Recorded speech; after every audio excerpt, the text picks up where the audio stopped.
오늘을 생각하며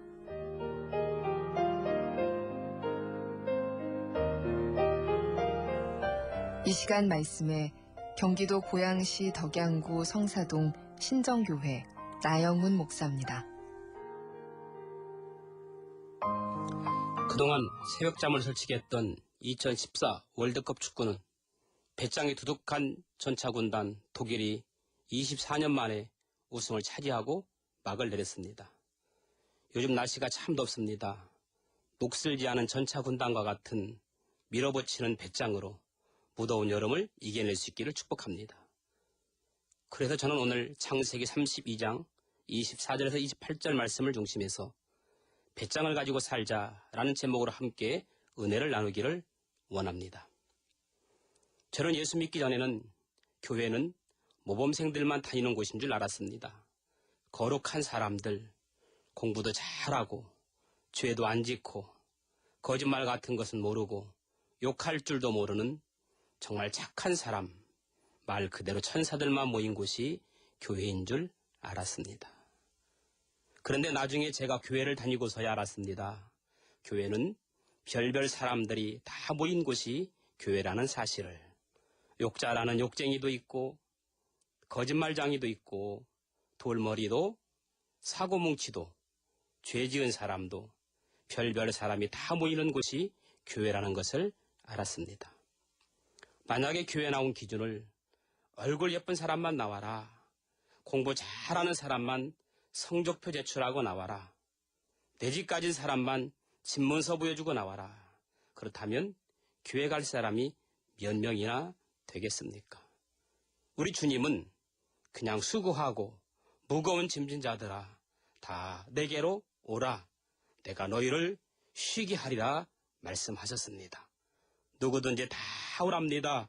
상처 있는 자도, 가난한 자도, 병든 자도, 성질머리 장난 아닌 사람까지도 다 오라고 하십니다. 오늘을 생각하며를 청취하는 방송가족 여러분, 다 내게로 오라, 내가 너희를 쉬게 하리라고 말씀하시는 그 주님을 찬양하면서 오늘 또 멋지게 시작해 보시지 않으시겠습니까? 어떤 사람이 돈을 빌려줬는데 못 받고 있어요. 그래서 돈을 빌려준 사람을 찾아가서 왜 돈을 안 갚느냐, 언제 줄 거냐 따지듯이 물었습니다. 그랬더니 이 돈을 꿔간 사람이 이렇게 대답을 하더래요. 내가 사실은 너무 많은 사람에게 돈을 빌려서 돈을 갚아야 할 사람이 너무 많다. 그래서 돈을 갚아야 할 사람을 세 종류로 나눴습니다. 첫째는 어떻게 해서라도 내가 무슨 수를 써서라도 꼭 돈을 마련해서 갚아줘야 할 사람이 있습니다. 두 번째는 돈이 생기면 그때 갚아줄 사람이 있습니다. 세 번째는 안 갚아도 그만인 사람입니다. 그러더래요.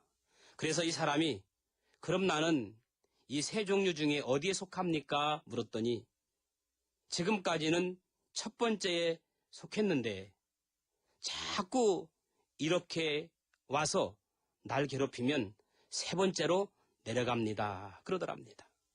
여러분, 요즘 같은 불황의 시대에, 참으로 예측할 수 없는 어려운 시대에 어떤 사람이 보석처럼 빛나고 어떤 사람이 잘 될까요? 마지막에는 어떤 사람들이 정말 훌륭하게 될까요? 배짱을 가지고 묵묵히 참고 기다리면서 사는 사람입니다. 오늘을 생각하며 방송가족 여러분, 오늘 하루도 배짱을 가지고 하나님의 사람이 나가신다, 길을 비켜라, 당당하게 하루를 시작하는 방송가족 될 수 있기를 축복합니다. 그렇다면 도대체 배짱이란 게 뭐냐? 국어사전을 찾아보니까 이렇게 정의했어요. 조금도 굽히지 아니하고 버텨나가는 성품이나 태도. 어떤 일에 굽히지 않고 타협하지 않고 끝까지 버티는 태도. 그렇다면 신앙인의 배짱은 뭘까요? 세상이 우리를 좀 힘들게 한다고 해서, 불황이 왔다고 해서 그 세상 앞에 움츠려들고 그 세상과 타협하는 것이 아니라 끝까지 내가 정한 목표, 방향을 가지고 신앙인답게 밀어붙이는 사람. 그게 바로 신앙인의 배짱입니다.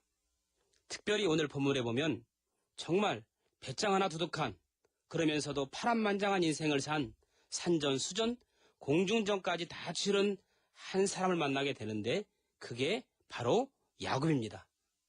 오늘 본문에 등장하는 야곱의 상황은 야복강가에서 천사와 씨름하는 모습이에요. 야곱은 형 에서의 장자권을 빼앗고 난 뒤 형에게 죽을까봐 외삼촌 라반의 집으로 도망을 칩니다. 그리고 20년 동안 외삼촌 집에서 숨지기며 살다가 다시 20년 만에 고향으로 돌아오는 도중에 야복강가에서 한밤중에 일어난 사건이 오늘 우리가 읽은 성경의 이야기입니다. 자, 이 야곱이 20년 전에 죄를 짓고 형이 무서워서 도망갔습니다. 그리고 20년 만에 돌아오면서 설마하니 20년이 지났는데 형이 아직도 나를 용서하지 못하고 죽인다고 할까? 이제는 다 잊어버리고 용서했겠지. 아니, 아직도 용서하지 못할까? 이런 궁금증을 가지고 형 에서의 반응을 살펴보기 위해서 자기가 형을 만나러 가기 전에 사람들을 미리 보냅니다. 정탐꾼을 보냅니다. 그리고 야곱이 돌아온다는 말을 슬쩍 전해봅니다. 반응을 미리 보려고. 그런데 에서를 만나고 온 사람들이 뭐라고 그러느냐? 무시무시한 이야기를 듣습니다. 20년이 지났는데도 불구하고 형 에서는 장자권을 뺏긴 것에 대한 복수와 원한을 가지고 동생을 아직도 용서하지 못하고 오기만 하면 죽여버리겠다고 동생이 온다는 소식에 군사 400명을 모아놓고 동생 야곱을 죽일 계획을 준비하고 있다는 이야기를 듣게 됩니다. 20년이 지났는데도 같은 피를 타고난 형제도 한번 원한과 상처와 분노를 가지면 용서하지 못하는 작은 가슴이 인간이라는 거예요. 그래서 우리는 웬만하면 살아가면서 원한을 사거나 상처를 주거나 분노를 가지면 안 된다는 것입니다. 야곱은 두려웠습니다. 이제 형 에서가 조금 뒤면 자기를 쫓아와 죽일지도 모릅니다. 보통 사람 같으면 그런 상황에서 아직 때가 아니구나. 그리고 도망갔을 것입니다. 일단 피하고 보자. 그리고 멀리 떨었을 것입니다. 그런데 야곱은 이 절대절명의 위기와 두려움 앞에서 어떻게 했느냐? 도망가는 대신에 형 에서를 오히려 만나러 갑니다. 형의 감정을 풀기 위해서, 그리고 자기가 잘못됐다는 것을 보여주기 위해서 염소와 양과 약대, 나귀를 어마어마한 예물을 먼저 보냅니다. 그리고는 자기를 죽이겠다고 군사 400명을 데리고서 씩씩거리고 분노하고 있는 자기 형 앞에 야곱은 뚜벅뚜벅 걸어갑니다. 여러분, 이 야곱은 정말 배짱이 대단한 사람입니다. 그 최악의 어려움 속에서, 최악의 위기 속에서 그 위기를 돌파할 수 있었던 야곱의 은혜는 뭐였습니까? 두둑한 배짱이었습니다. 결국 이 배짱 하나 때문에 야곱은 위기를 모면하고 죽을 고비에서 다시 살아나서 다시 멋진 인생으로 재기하게 됩니다. 저는 2014년 후반기를 시작한 우리 모두가 전 세계가 불황이고 우리나라도 지금 불황의 터널을 지나가고 있는데 이 어려운 시기와 삶을 어떻게 우리가 이겨나갈 수 있을까? 이 야곱과 같은 배짱만 가지면 우리 모두 최악의 위기를 최선의 상황으로 바꾸는 은혜를 입게 될 줄로 믿습니다. 그러면 어떤 배짱을 가져야 되느냐? 첫째는 하나님과 대면하는 용기. 요즘 말로 말하면 맞짱 뜨는 용기가 필요합니다. 오늘 본문 32장 24절 야곱은 홀로 남았더니, 이 말이 무슨 말입니까? 야곱이 지금 야복강가에 혼자 남았다는 이야기입니다. 자기의 소유물, 식구, 야복강에 먼저 건너게 하고 자기 혼자 남아 있다는 겁니다. 여러분, 혼자 남았다는 이야기는 다른 말로 고독하다는 얘기 아닙니까? 그런데 사람은 때로는 고독한 시간이 있어야 됩니다. 이 고독을 즐길 줄 모르면 성장할 수 없습니다. 고독이라는 말을 다른 말로 표현하면 묵상의 시간입니다. 혼자 조용히 앉아서 무언가 사색하고 생각하고 깊이 한번 상념에 빠져보는 시간, 이것이 진정한 고독이 주는 시간입니다. 사실 고독이라는 것은요, 좋게 말하면 하나님 만날 수 있는 기회입니다. 고독하기 때문에, 아무것도 없기 때문에 우리는 하나님을 더 깊이 만날 수 있는 거예요. 그게 바로 홀로 있는 시간입니다. 그래서 더욱 하나님을 의지할 수 있는 시간입니다. 그게 바로 고독이 주는 은혜입니다. 거룩한 배짱이 있는 사람은 이렇게 야곱처럼 하나님과 1대1로 대면하는 용기를 가져야 합니다. 우리가 죄를 지었다고 해서 무조건 하나님을 피해 도망가는 사람은 비겁한 사람입니다. 여러분, 비록 내가 죄를 지었지만 우리는 그러면 그럴수록 더욱 뻔뻔하게 하나님 앞에 나와서 내 죄의 문제를 내려놓고 하나님과 대면하는 배짱이 있어야 됩니다. 어떤 사람들은 너무 많은 죄를 지었기 때문에 하나님 앞에 나갈 수 없습니다. 이렇게 말하는 사람들이 있습니다. 그런 사람은 정말 비겁한 사람이에요. 죄를 지었으면 그 죄의 문제를 해결하기 위해서 하나님 앞에 나와야 되는 것입니다. 세상에 숨는다고 해서 우리가 어디에 숨을 수 있습니까? 세상에 피한다고 해서 우리가 어디에서 피할 수 있습니까? 피할 수 없으면 즐기라는 말이 있습니다. 세상을 피하지 말고 즐기십시다. 그래요. 계속해서 도망 다니다 보면 그는 평생 비겁자로 쫓기는 신세로 도망자의 인생이 될 수밖에 없는 것입니다. 혹시 지금 여러분 가운데 쫓기면서 동굴 어두운 그늘에서 숨어 지내는 분들이 계십니까? 그 어두운 동굴에서 나오십시오. 그리고 다시 한번 도전해 보십시오. 주님 나를 도와주세요. 주님 나를 일으켜 주세요. 그러면 주님께서 반드시 일으켜 주실 줄로 믿습니다. 이사야 41장 10절, 두려워하지 말라. 내가 너와 함께 함이니라. 놀라지 말라. 나는 내 하나님이 됨이니라. 내가 너를 굳세게 하리라. 참으로 나의 의로운 오른손으로 너를 붙들리라. 오늘을 생각하며 방송가족 여러분, 때로는 지금 여러분이 겪고 있는 고독이 축복의 신호일 수도 있습니다. 여러분, 모든 것을 다 잃어버리셨고 홀로 남으셨다면 지금 여러분이 야곱처럼 하나님 만나서 다시 축복으로 시작될 찬스를 만나신 겁니다. 고독을 고독으로 끝나면 안 됩니다. 고독하기 때문에 하나님 만날 수 있고 하나님 의지할 수밖에 없는 그런 배짱의 인생이 된다면 여러분 모두가 여러분 인생의 상황을 극복하는 야곱과 같은 축복의 사람이 된 줄로 믿습니다.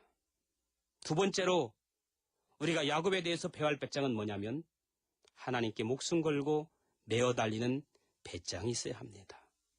하나님께 목숨 걸고 매달리는 배짱.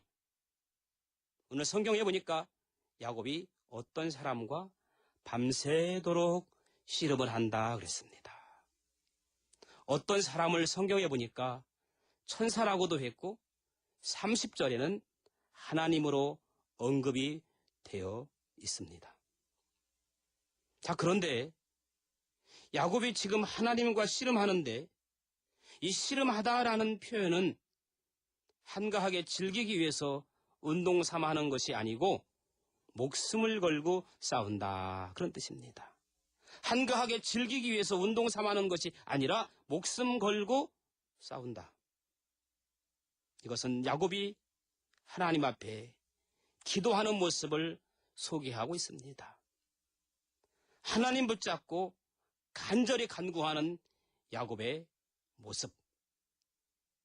하나님께서 내가 졌다라고 인정하실 때까지, 내가 졌다라고 인정하실 때까지 야곱은 결코 이 싸움을 포기하지 않았습니다.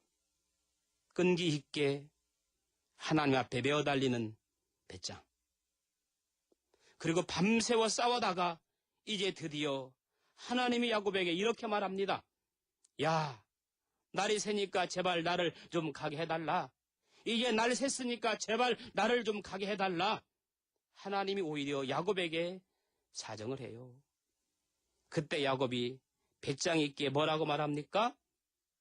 당신이 내게 복을 주시지 아니하면 절대로 내려가지 않겠나이다.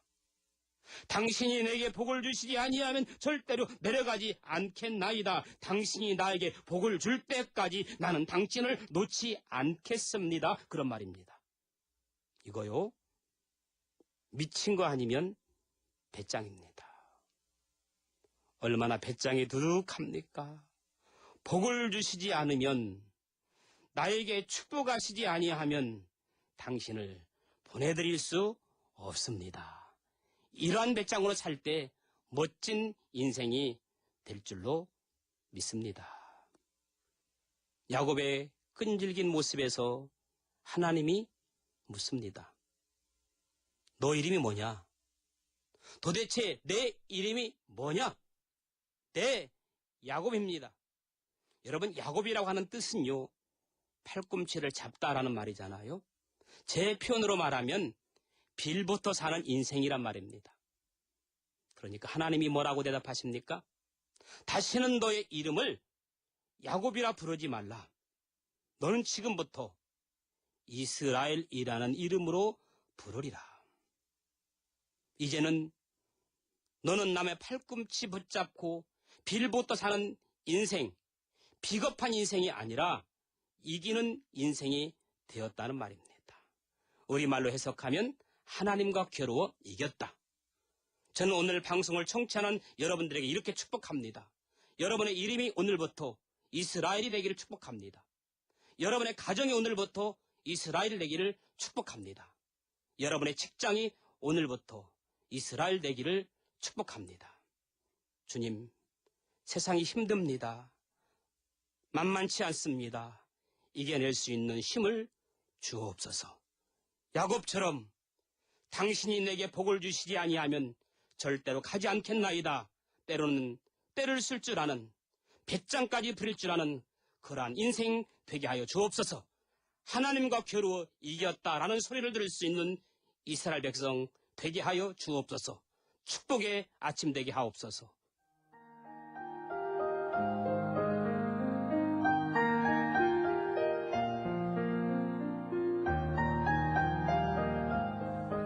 오늘을 생각하며 지금까지 말씀에 경기도 고양시 덕양구 성사동 신정교회 나영훈 목사였습니다.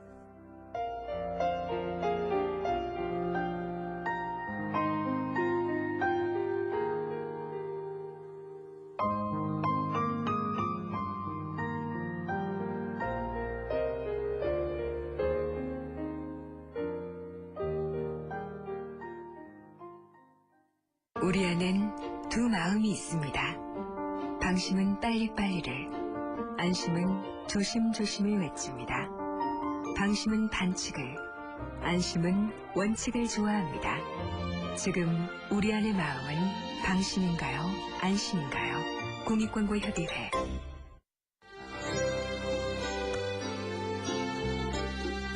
북풍이 비를 일으킴같이 참수하는 혀는 사람의 얼굴에 분을 일으키느니라. 다투는 여인과 함께 큰 집에서 사는 것보다 움막에서 혼자 사는 것이 나으니라. 하나님을 기쁘시게 사람을 기쁘게, 마임 화장품, 마임 건강식품에서 보내드린 오늘의 성경 잠언 25장 23절 24절 말씀이었습니다.